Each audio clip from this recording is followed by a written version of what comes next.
राम राम साਰਿਆਂ ने। जैसा कि मैंने आपसे कहा था, राजस्थान पशु परिचय 2023 थानी क्लास स्टार्ट हो चुकी है। आज से डेली 7:30 बजे थाने लाइव क्लास मिल जाएगी। अब टॉपिक स्टार्ट करना है, टाइम वेस्ट को नहीं करा। आज का अपना टॉपिक है बधियाकरण। जानवरों में क्या करना है? बधियाकरण है। नर पशुओं में जो नसबंदी की जाती है उसको बधियाकरण के नाम से जाना जाता है, या खाली वन वर्ड में कहूं तो बधियाकरण किसको कहते हैं? तो जो नर पशुओं की नसबंदी है उसको बधियाकरण के नाम से जाना जाता है। अब कौन करे है? तो देखिए, राजस्थान पशुपालन विभाग है, इसके द्वारा ये बधियाकरण का प्रोसेस किया जाता है। क्यों करे, किस लिए करे, कहां करे, ये सारे सवाल मन में आते हैं और यही इस टॉपिक से संबंधित सारे के सारे आईएमपी क्वेश्चन है। तो देखो, बधियाकरण जो है सरकार टेम टू टेम शिविर लगावे, जैसे जयपुर, बीकानेर, अजमेर, जगह जगह जो है सरकार अपनी शिविर लगावे और वहां पर आपने अपने जानवर यानी ढंडा ढोर ले जाने और वहां पर आपके जानवरों का क्या हो जाएगा? बधियाकरण हो जाएगी। पर क्यों करे, जरूरत क्या है बधियाकरण करने की? तो होता क्या है कि सरकार चाहती है आपकी कि उन्नत नस्ल के जो है वो जानवर हो, है ना। जैसे आवारा पशु ना हो है और आवारा गोवंश ना हो, आवारा जानवर ना हो। इसके लिए सरकार के द्वारा आवारा पशुओं का या ऐसे पशुओं का जैसे सांड है, बछड़े हैं, इनका क्या कर दिया जाता है? उन्नत नस्ल के कारण बधियाकरण कर दिया जाता है। सरकार चाहते है कि उन्नत नस्ल ही होनी चाहिए।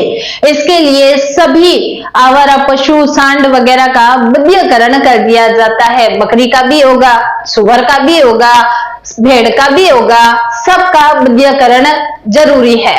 तो सबसे पहले थोड़ी सी ऑफिशियल भाषा में हम पढ़ लें। देखिए, बधियाकरण का मतलब है साहब नसबंदी, ठीक है। नर पशुओं की क्या है? नसबंदी है अपने। अब क्यों करे कि पशुओं में उत्तेजना समाप्त करने के लिए की जाती है। तो हम ऑफिशियल लैंग्वेज में पढ़ रहे हैं। आप इसकी वेबसाइट पे जाओगे तो आपको ये भाषा मिलेगी, तो आप जो है इसी भाषा में पढ़ोगे। अब पशुओं में उत्तेजना समाप्त कर दी जाती है, इसके लिए बधियाकरण यानी नसबंदी कराई जाती है पशुओं की। नर पशुओं में 2 कोशिकाएं होती है, ठीक है, जिन्हें अंडकोश भी कहवे है। क्या कहवे है? अंडकोश, यानी कि अंडकोश है जिन्हें वृषण के नाम से भी जाना जाता है। वृषण का मतलब होता है अंडकोश। उसमें कितनी कोशिकाएं होती है साहब? 2 कोशिकाएं होती है। पहली कोशिका का नाम अपने क्या है कि शुक्र जनन कोशिका। कौन सी कोशिका? शुक्र जनन कोशिका। काम क्या है भाई? शुक्राणु को ले जाने का काम ये करती है। किसको ले जाने का? शुक्राणु को ले जाने का काम इसके द्वारा किया जाता है। और दूसरी है स्पर्मेटिक कोशिका। या कई करे है वृषण यानी अंडकोश को भोजन देना, ऑक्सीजन देना और रक्त का प्रवाह बनाए रखना, यानी रक्त को लाना ले जाना। ये सारे काम किसके द्वारा किया जाता है? दोनों कोशिकाओं के द्वारा किया जाता है। ये यहां तक आप सबको समझ में आया?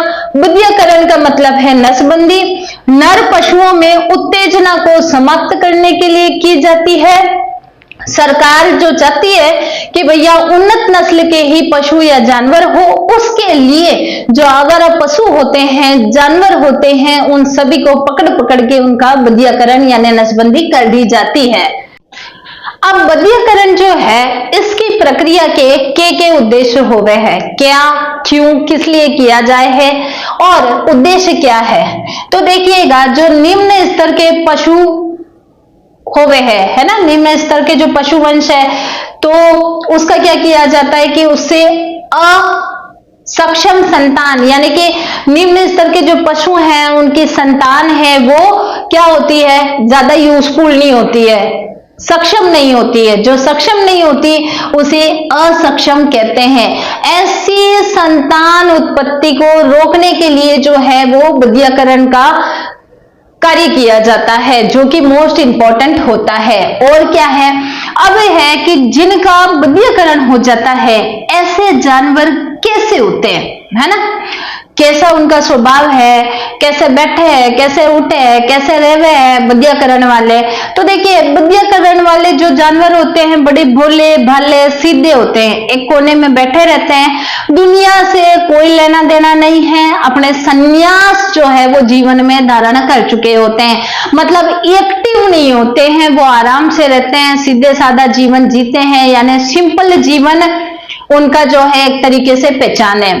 उसके बाद सरकार ये इसलिए करती है क्योंकि उत्तम किस्म के बैल और भैंस तैयार करना चाहती है, यानी बढ़िया किस्म का जो है वो नस्ल तैयार करने की वजह से निम्न स्तर का पशुवंश ना बढ़े, इसीलिए बधियाकरण जो है वो जानवरों में किया जाता है।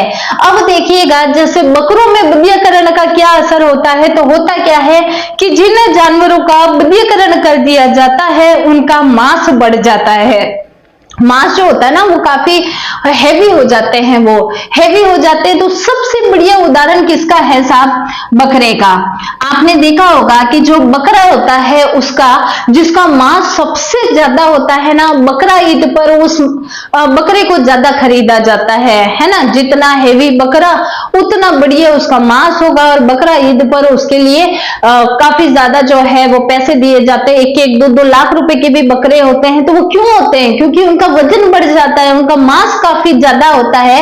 और ऐसे बकरों का जो बधियाकरण है, जब वे 2 से 3 माह के होते हैं तभी उनका बधियाकरण कर दिया जाता है, जिससे कि वाक्य मांस में काफी वृद्धि होवे और बकरा ईद पर मोटी से मोटी रकम में वाने बेच सके।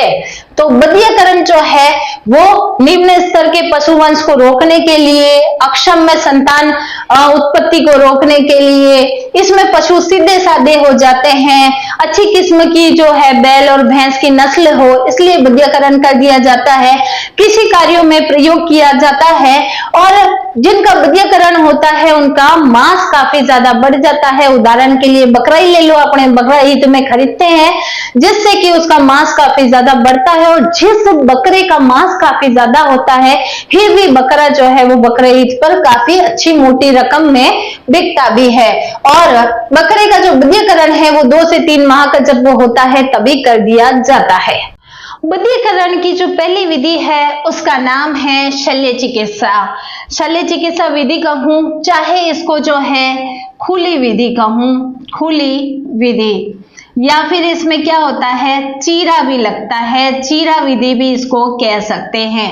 अब ये है कि ये विधि जो है सबसे प्राचीन है, सबसे पुरानी विधि है, यानी ये अकबर की कोई ने प्राचीन समय में इस विधि का प्रयोग किया जाता था। और खुली विधि कहते हैं सबसे पुरानी विधि, इसी को ही कहा जाता है, सबसे ज्यादा पुरानी है, यानी कि पुराने जमाने में भी ये बधियाकरण की जो है वो प्रक्रिया होती थी और सबसे पुरानी विधि है। लेकिन इसके नुकसान कहीं ज्यादा है। जानवरों को जो है वो होता क्या है इसमें, चलिए जानते हैं। देखिए, इनके जो अंडकोश होते हैं, जिनको क्या कहा जाता है, वृषण कहा जाता है।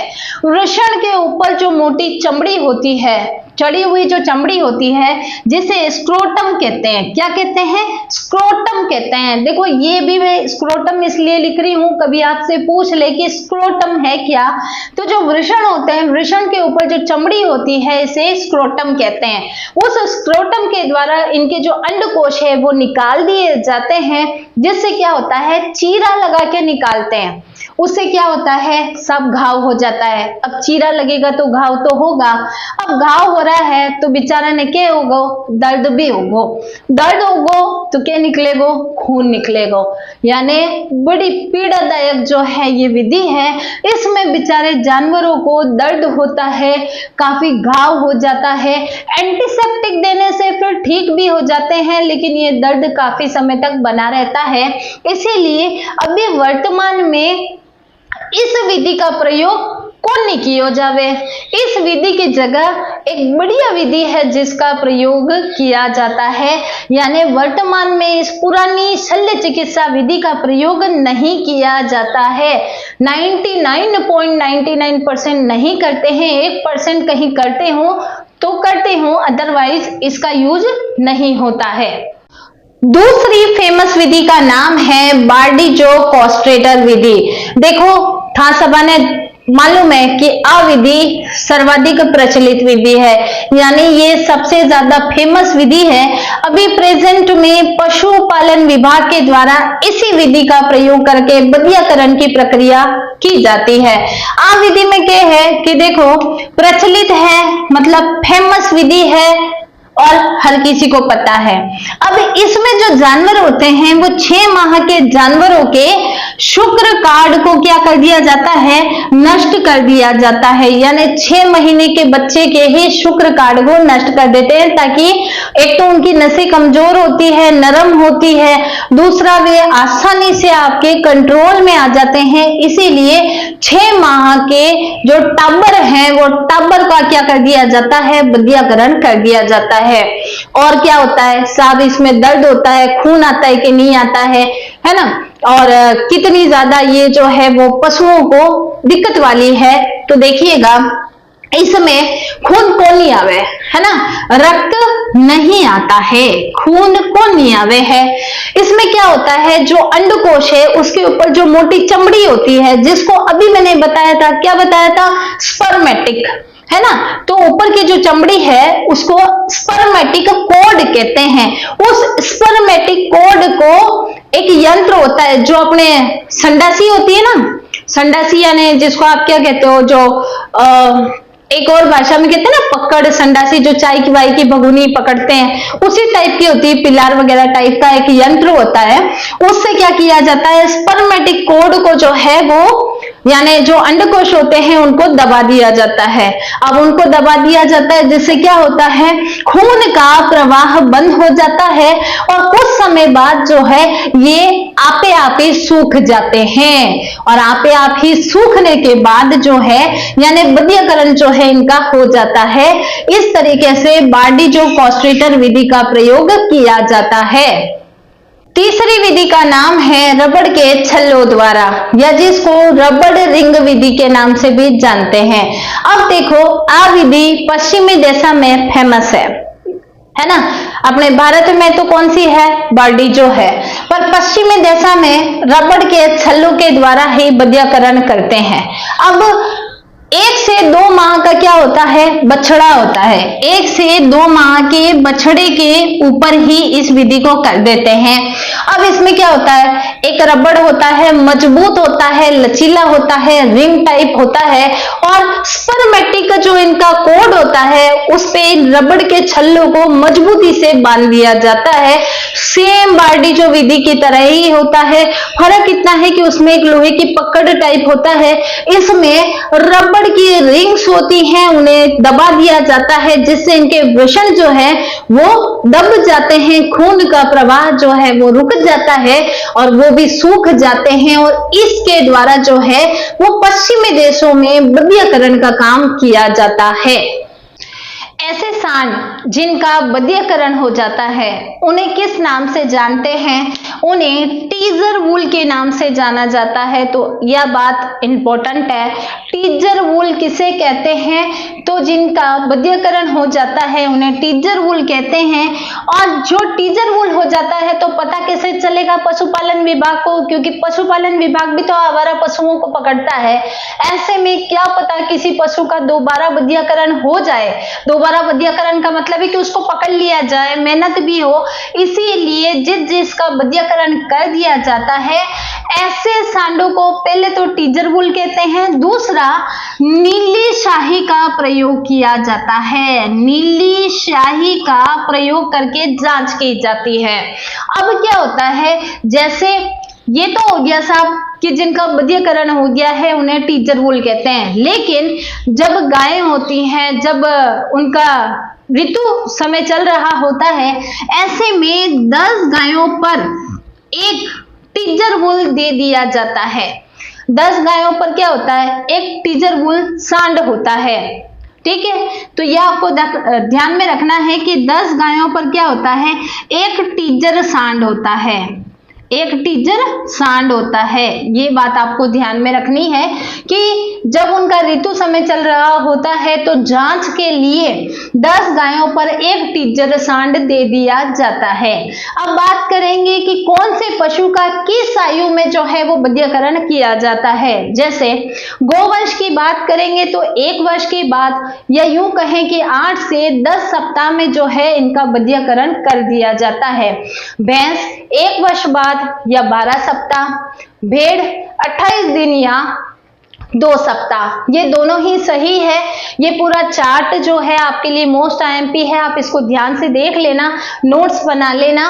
भेड़ जो है 28 दिन 2 सप्ताह है, बकरी 30 दिन बाद यानी 2 से 4 सप्ताह जो है उस समय आप इसको बध्यकरण कर सकते हो। सुअर जो है 7 से 9 सप्ताह, या यूं कहें कि 1 सप्ताह का तब होता है जब इन जानवरों का बध्यकरण करने का सही समय होता है, क्योंकि इनकी नसें जो हैं वो काफी मुलायम होती है और ये नियंत्रण में भी आ जाते हैं। तो आज की क्लास आप सबको कैसी लगी कमेंट बॉक्स में जरूर बताना।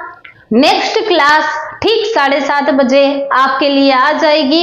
इस क्लास के सारे नोट्स बना देना। इस बध्यकरण से एक भी क्वेश्चन बाहर को नहीं आवे है, तो आप नोट्स वाली क्लास है, निःशुल्क क्लास है, बढ़िया पढ़ो, गवर्नमेंट जॉब लगो, तैयारी करो। कोई भी क्वेश्चन है कमेंट बॉक्स में आप कमेंट करो। लाइव के दौरान जो है था के जितने भी सवाल है उसके जवाब मैं आपको दे दूंगी। तो आज की क्लास आप सभी ने राम राम। नहीं जुड़े हो तो जुड़ जाना, सब्सक्राइब कर देना। बाकी कोई भी सुझाव है तो कमेंट बॉक्स में जरूर देना और सपोर्ट करते रहना।